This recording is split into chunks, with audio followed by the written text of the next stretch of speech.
Each year, around 1.35 million people die in car accidents.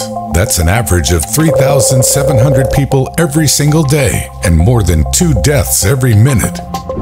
Humans just aren't designed to survive car crashes, even if a driver is wearing a seatbelt and the airbags deploy.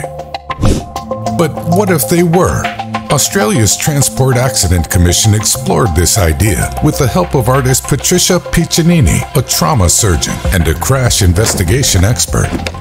The result was Graham, a life-size sculpture depicting what a human would need to look like to survive a car accident. Let's take a closer look at Graham's anatomy. Brain. The delicate soft tissue of the brain is protected by 3 layers of membrane and then the skull. Still, this isn't enough protection.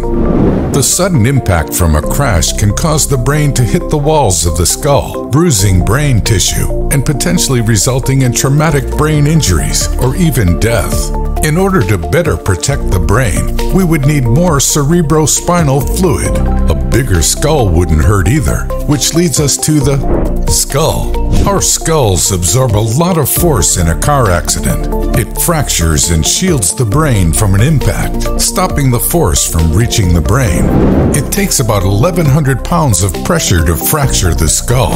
Still, a larger skull with built-in crumple zones would absorb more impact, much like a helmet does, and protect us fully during a car crash.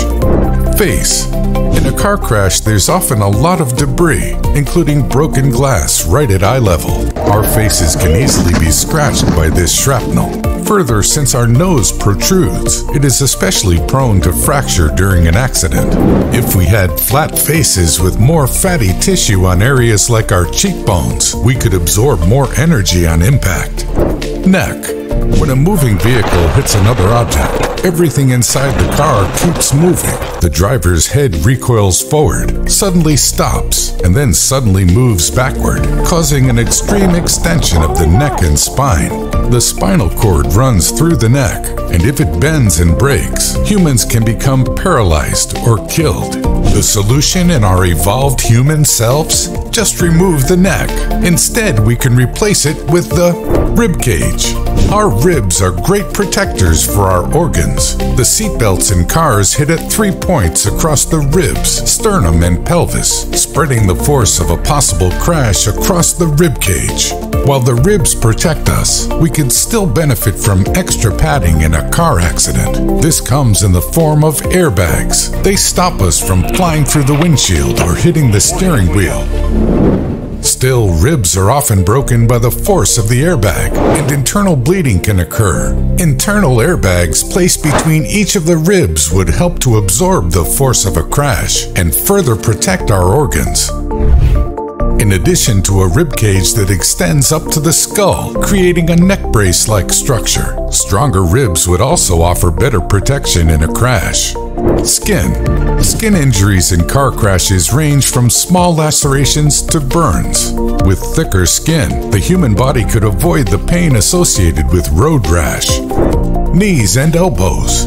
Our knees and elbows are only meant to bend in one direction. This can easily lead to a broken joint if the impact of a crash forces the limb the opposite way. If our joints could move in every direction and were fortified with additional tendons, it would be less likely for them to shatter during an accident. Legs and feet. The best way to evolve our legs and feet so they are protected in a car crash? Hoof-like legs. An extra joint in the leg also means greater flexibility. This could help reduce the impact on the tibia or the shin, which is the least protected bone in the human body. While humans won't evolve to look like Graham to survive accidents, exercises like this can help engineers design new safety equipment for vehicles and pedestrians. Until then, be sure to always wear your seatbelt.